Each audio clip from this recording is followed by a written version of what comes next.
Bom, o tema agora é polarização. A gente vai entender direitinho como que isso funciona, tá bom? Vamos acompanhar aqui as ilustrações e o texto. Polarização. Suponha que uma pessoa realiza um movimento vibratório na extremidade de uma corda que tem a outra extremidade fixa. A gente já viu em aulas anteriores, né, que existe um comportamento diferente, né, dependendo se a extremidade, né, se a outra extremidade da corda é fixa ou não, se ela é móvel, né? Bom, vamos lá. Se a pessoa realiza um movimento vibratório numa direção perpendicular ao eixo da corda, movendo-se verticalmente para cima e para baixo, as partículas da corda vibrarão perpendicularmente à direção de propagação da corda. Esse tipo de onda é denominado onda polarizada. Portanto, polarizar uma onda significa orientar sua vibração numa única direção ou plano. Tá? Então, veja bem, a mocinha está aqui segurando a corda e o movimento de vibração dela é para cima e para baixo. Diferente disso, seria imaginar uma pessoa produzir ondas fazendo a corda vibrar em direções diferentes. Na direção vertical, logo em seguida numa diagonal, depois na horizontal, depois em outra diagonal e assim por diante, assim sucessivamente, né?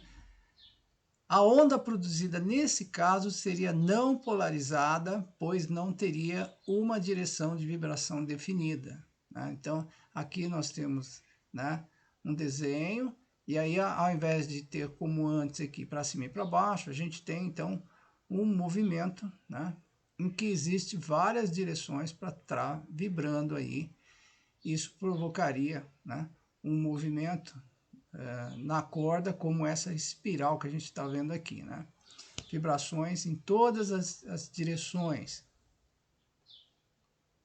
Então, não, aqui fica bem claro na primeira foto, né, para cima e para baixo, né? Nós estamos trabalhando num único plano. Aqui não, aqui vai pegar vários planos, né? Inclusive, você pode pegar aí todos os planos, se você conseguir fazer vibrações, né, bem próximas uma da outra, né? Então vamos lá.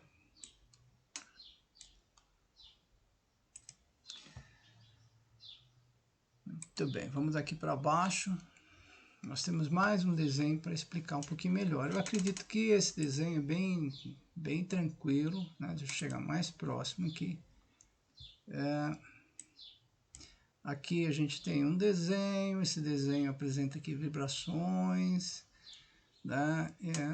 Daí tem uma polarização vertical, né? E aqui a gente tem a onda que está passando aqui a partir desse movimento originário aqui de vibração, né? Que seria uma onda não polarizada, tá vendo aqui? E daí quando ela passa aqui, ela vai deixar somente passar naquela faixa ali, que seria a faixa vertical. Então esse exemplo, né, ele traz aqui um recurso para a gente poder imaginar isso um pouquinho melhor, né? Como se a gente tivesse aqui uma fenda, né, na vertical, e aqui embaixo essa fenda seria na horizontal, tá bom? Então aquela onda originária, né, sem polarização, depois que ela passa por essa fenda, ela fica então polarizada, uma na vertical e outra com a polarização horizontal, saindo no plano aqui horizontal. Então vamos lá, vamos acompanhar com o texto. Aqui a polarização das ondas é efetuada por dispositivos chamados polarizadores. Então acho que vale a pena a gente fazer um destaque aqui, né? No nosso caso, nós temos os polarizadores, né? É o que ocorre com as lentes polaroides, né, de óculos ou de máquinas fotográficas, né? Hoje se fala muito pouco das máquinas polaroid, tá? São máquinas que têm recursos de polarização, né? Mas óculos ainda tem, aí é mais comum do que as máquinas, né? Máquinas fotográficas. Uma vez que as luzes emitidas pelo Sol e pelas lâmpadas são não polarizadas, né? Quando uma onda não polarizada atravessa um meio em que as partículas podem vibrar somente numa direção, ela sofre uma espécie de filtragem, né? Quer dizer que esses dispositivos, né, os polarizadores, vão trabalhar como um filtro, tá? Permitindo que apenas ondas que vibram na direção delas atravessem esse meio.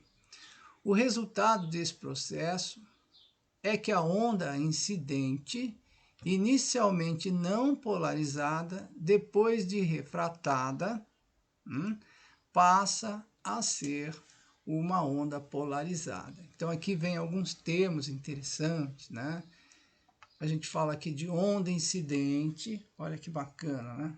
A onda incidente, tá bom? A onda incidente, quer dizer, a onda que está chegando ali, tá? Ela não é polarizada, então não polarizada, então ela não trabalha num único plano, trabalha em todos os planos, que é o que está acontecendo nessa parte aqui, tá vendo? Essa onda é não polarizada.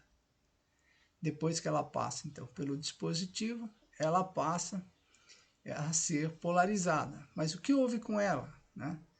O que aconteceu com ela? Então, aqui tem o termo refratada. Lembra dos nossos estudos anteriores, que nós falamos de reflexão, né, e refração, né?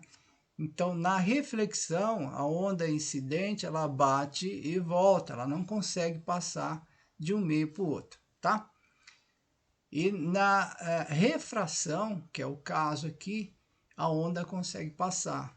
Então, todos os casos em que a gente tem aí a passagem de uma onda de um meio para o outro, nós vamos estar então com o fenômeno da refração, tá bom? Passa a ser então uma onda polarizada, olha que legal.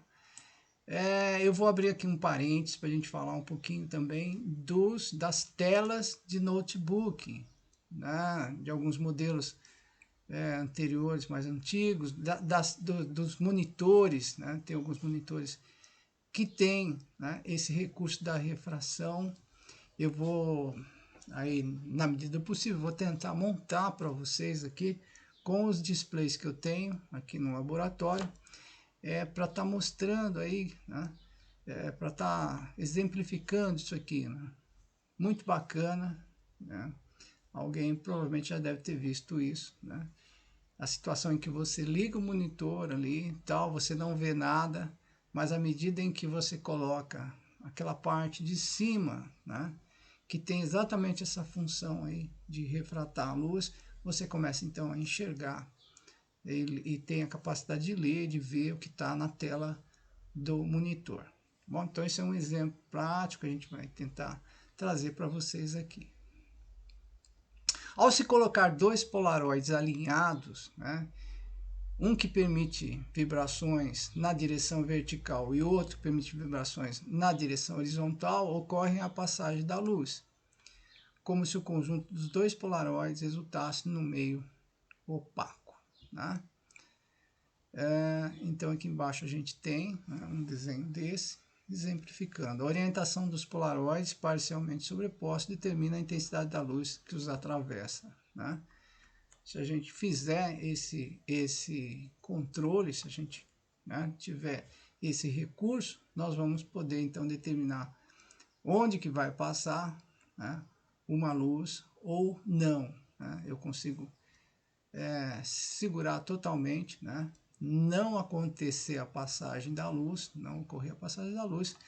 Se num eu fecho na horizontal e no outro eu fecho na vertical, então quando eu coloco um sobre o outro, aquele que passou, por exemplo, pelo primeiro na vertical, quando chegar lá na frente ele só vai encontrar um filtro de horizontal, aí ele não consegue passar mais, a gente consegue segurar, né, toda a passagem da luz. Então esse é todo um recurso importante de se conhecer para estar trabalhando aí.